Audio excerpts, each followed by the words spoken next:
Hello everyone, and welcome to another exciting topic on Conversations Across the Veil, where we talk about mediumship, the afterlife, and I throw a little psychology in there. If any of you know my background, I have a bachelor's in psychology, a master's in counseling, and a doctor of divinity, so I love to mix it up sometimes and give you a little science with the woo-woo. So if you don't know who I am because you're just now joining my channel or you're new, I'd like to introduce myself, Shawn Thompson, spiritual counselor and psychic medium.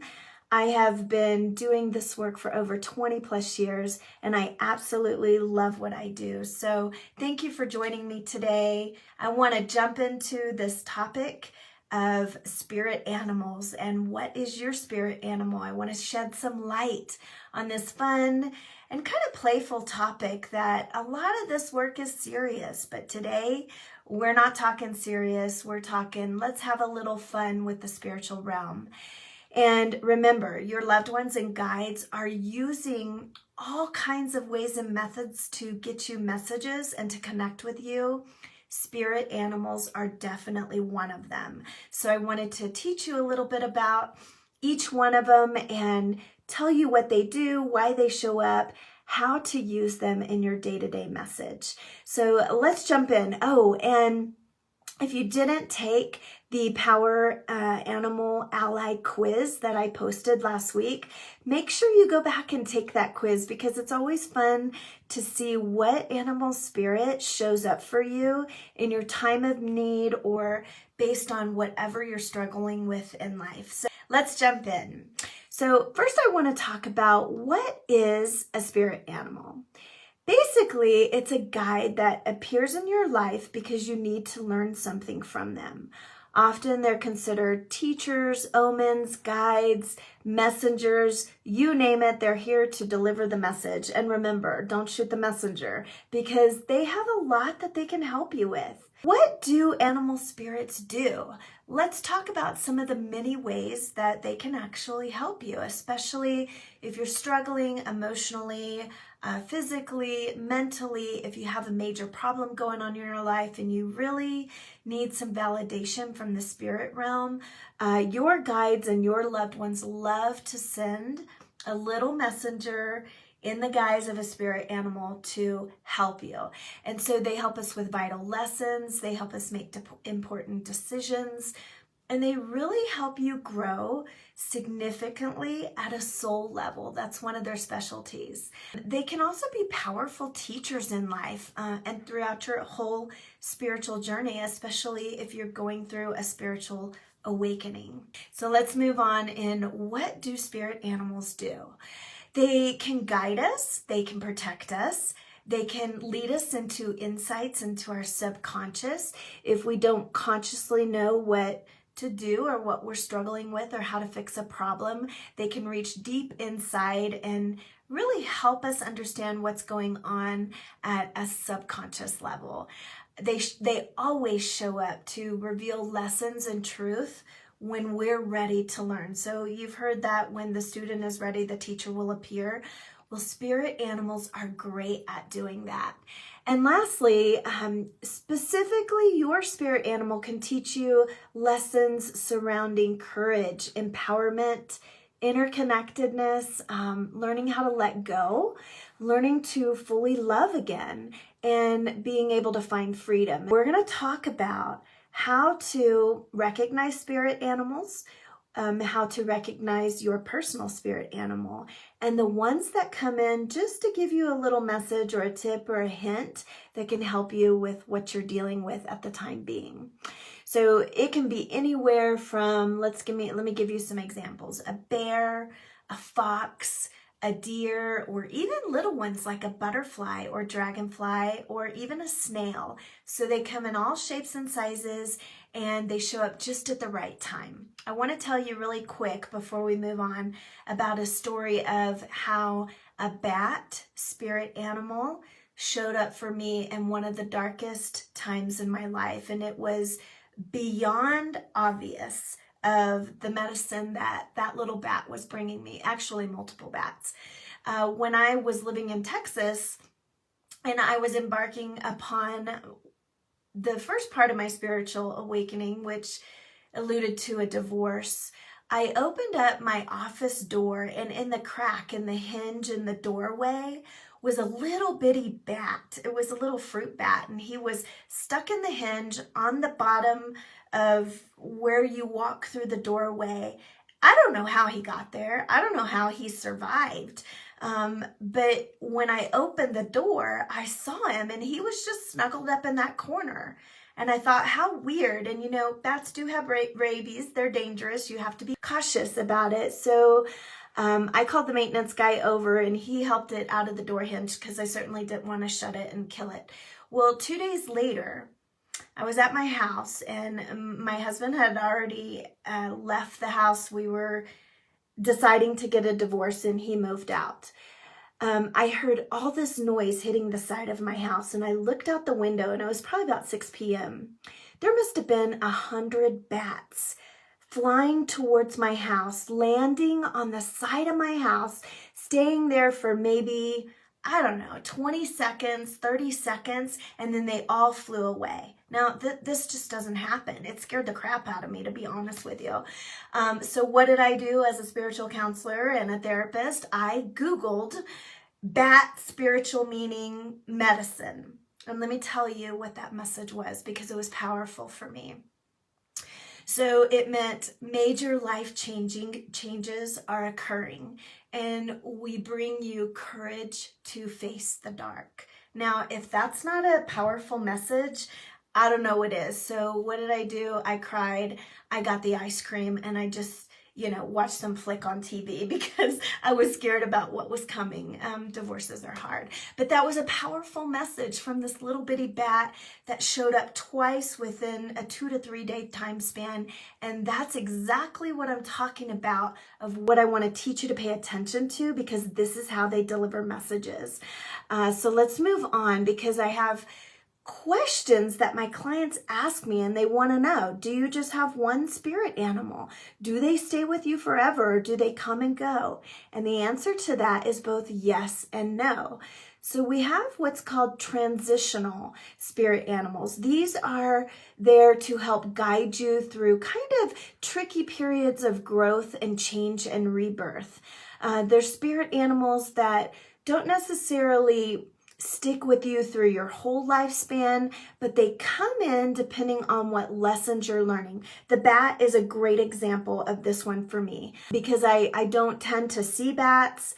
Definitely living in Colorado, I don't see bats. But at that time in my life, I was just getting ready to go down a dark journey, and I was scared to death. And bat medicine showed up to say, hey, we're bringing you courage. We know it's going to be a dark time, but you're going to be okay. So those are transitional spirit guides that come in when you need them. Now, there's another one. It's called, and these are more guides that span a lifetime, okay? We do have a central spirit animal that stays with us throughout our whole lifetime. Mine is a lion. And I also have a road runner, and I also have an owl. So you can have many, but those three, and an eagle is a good one too for me. I must have a lot of bird energy. I guess that's why I have feathers all over everywhere. But anyway, so I have about 4 or 5 that have been with me throughout my whole lifetime, but the lion is the one that's been with me since I was very little, and the lion brings courage. And so you may have 1, 2, or 3 that have stuck with you a whole lifetime, depending on what your lessons are and what you're here to learn. But you will have many that just come in for a short period. It could be for hours. It can be just for a few days. It can be while you're learning a specific lesson. So those are the 2 types of spirit animals that we're going to be talking about today. Transitional, they come in and out and deliver little messages, but powerful ones. And a central spirit animal that will be with you for a lifetime. Now, there are animal totems and power animals, but we're not going to get into that today. We're just talking about how these little messengers can come in and how to recognize them, how to call them in, and how to use them to help along your spiritual path. Let's talk about how they send you messages, okay? They can come in many ways, some subtle, some very obvious. They can show up in your dreams. So if you have reoccurring dreams, that's one way that they can deliver a message to you. They typically will show up in threes. Okay, now the bat story, one day, one showed up. The next day, at least 100 of them showed up. And that was 2 times they showed up, but in multiple form. Okay, so if you are driving down the road and you see a fox, and then you hear a song on the radio that has the word fox in it, or maybe the DJ is going, hey, you foxy lady, and you're just kind of like, oh, did I just hear fox? And then you come home and you see a commercial, with a fox on it. That's how they would show up in threes. Look up fox medicine, because that little booger is trying to give you a message. Sometimes they're blatantly obvious, like I'm sure some of you have had a butterfly or a dragonfly land on your shoulder or on your face or on your nose or on your cat's nose, and you're like, I can't believe that this happened. That is a blatantly obvious message that dragonfly is trying to give you. And the last one is that they show up in kind of strange synchronicities where you are minding your own business, but all of a sudden, if you live in an area where deer are not frequently often frequented in your area, and one just shows up in your yard and walks through and looks at you and then disappears, that's kind of an odd synchronicity that you would definitely want to Google deer medicine. So those are some of the ways that they send you messages so that you can know, hey, I'm here, I'm around you, your loved ones are around you, and we need to get you a message. So let's jump into ways that you can discover what your spirit animal is. Again, if you didn't go and take the quiz that I posted, definitely go do that, because it's going to give you a hint into what animal medicine can help you. But in the meantime, I have a few ways that you can discover which one is wanting to work with you. The first one is to spend some time outdoors, okay? This helps establish a greater connection with nature, which is going to help you in your need to identify your animal spirit guide, because they will show up on your walks. They will show up peeking around the corner if you live out in the wilderness or the mountains like I do. There's many a times where I've walked around and there are just a ton of elk just staring at me, or there's this squirrel that just doesn't want to leave my side. And so being out in nature will get you connected with them on a spiritual, natural level that you just can't do sitting in your house, on your cell phone, or on the internet. The second way is to pay attention to the animals appearing in your life, okay? Do any of them just keep secretly emerging or continuously appearing in your daily life? This would indicate that this spirit animal is trying to connect with you, trying to give you a message, okay? If they're repeatedly showing up on your walks or in the books that you read, the TV shows that you watch, or pictures at a glimpse, this is their way to say, hey, I have a message for you. I am here to help you. And it's typically your loved ones and your guides trying to get through to you, so you don't want to miss that message. That's for sure. Let's move on to number 3. Pay attention to the animals that are appearing in your dream life, okay? Like I said earlier, they do show up in your dreams.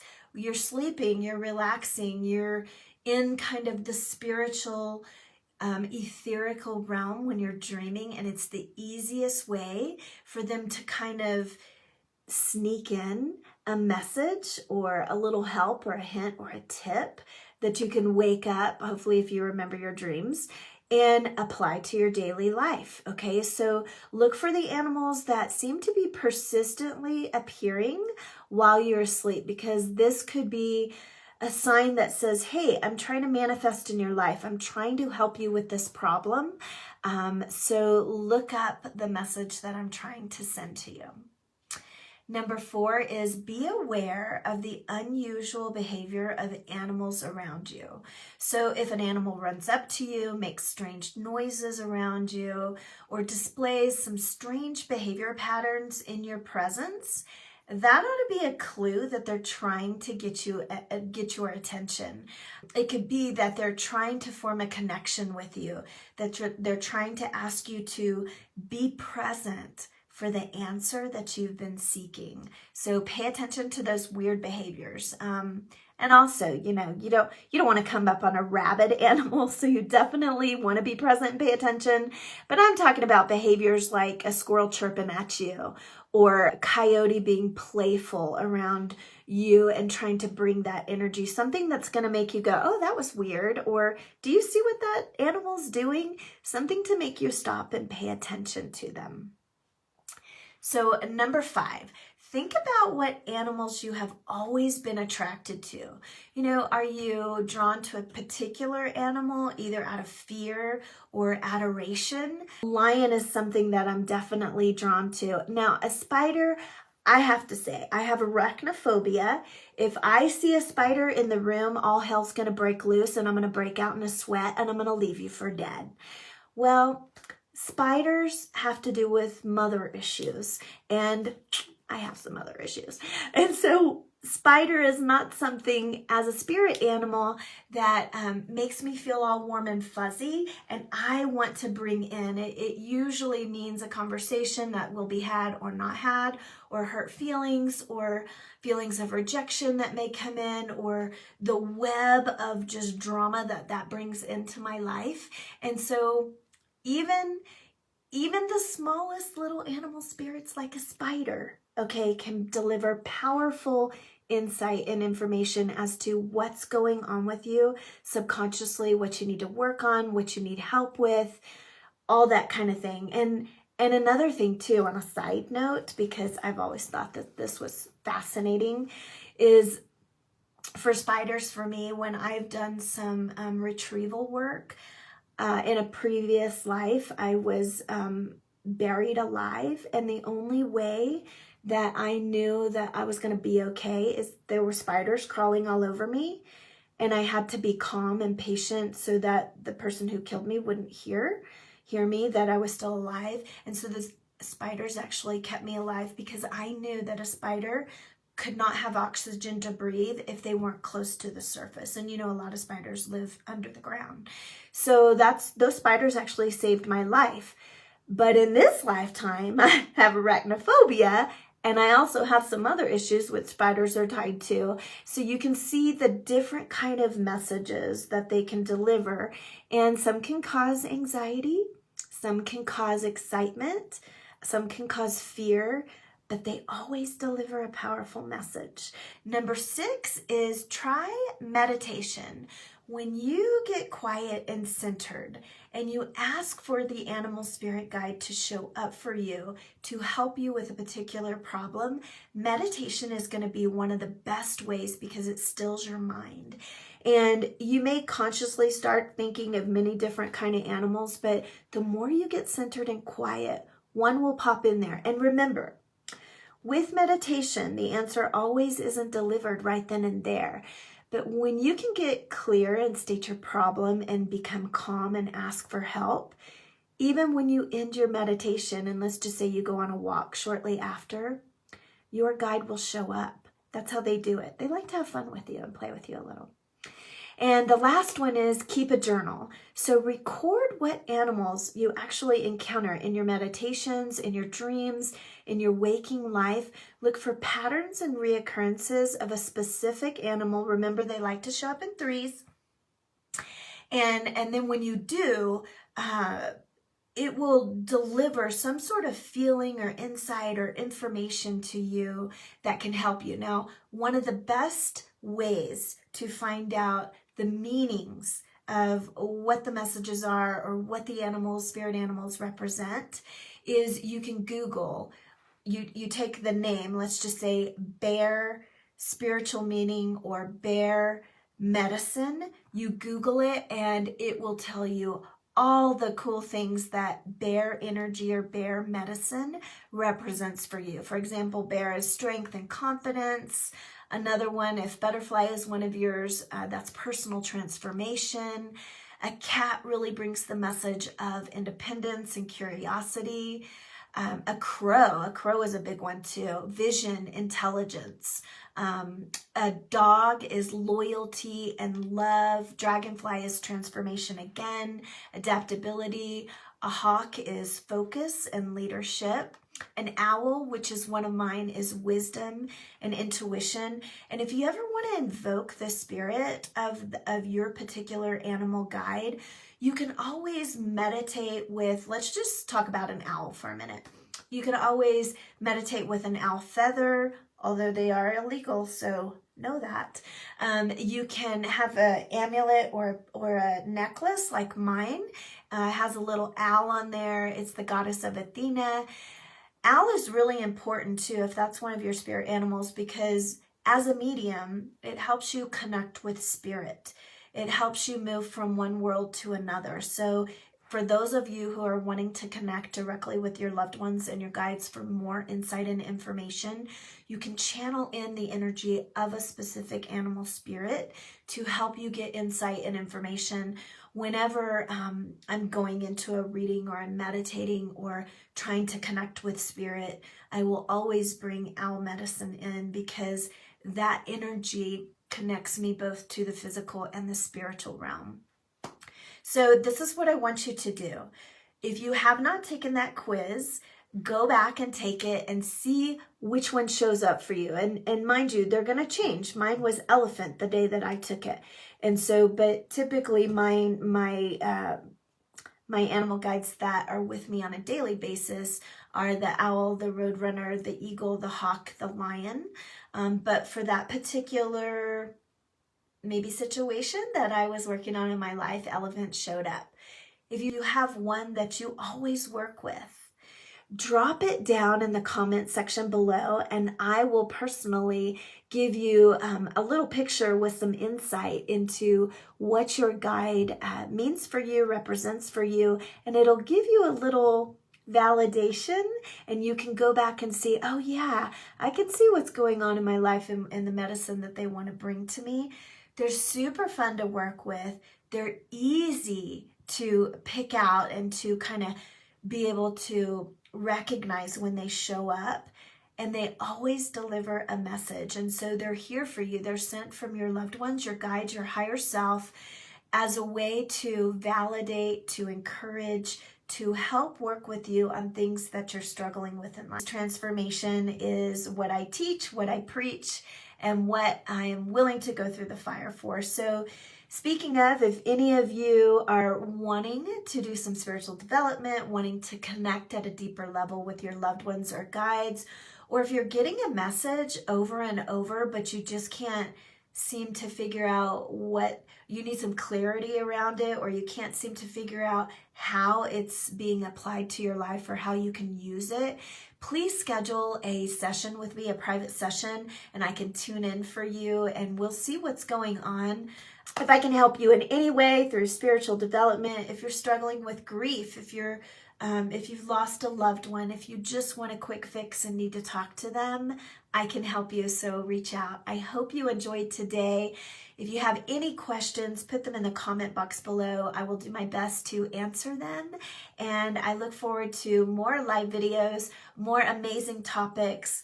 Jump over to my Conversations Across the Veil Facebook group where we talk about all kind of things, spiritual, psychological, intuition, all that. You can jump over and join it, and also follow me on my YouTube page. So thank you again. I hope y'all have a beautiful day, and I'll talk to you later. Bye-bye.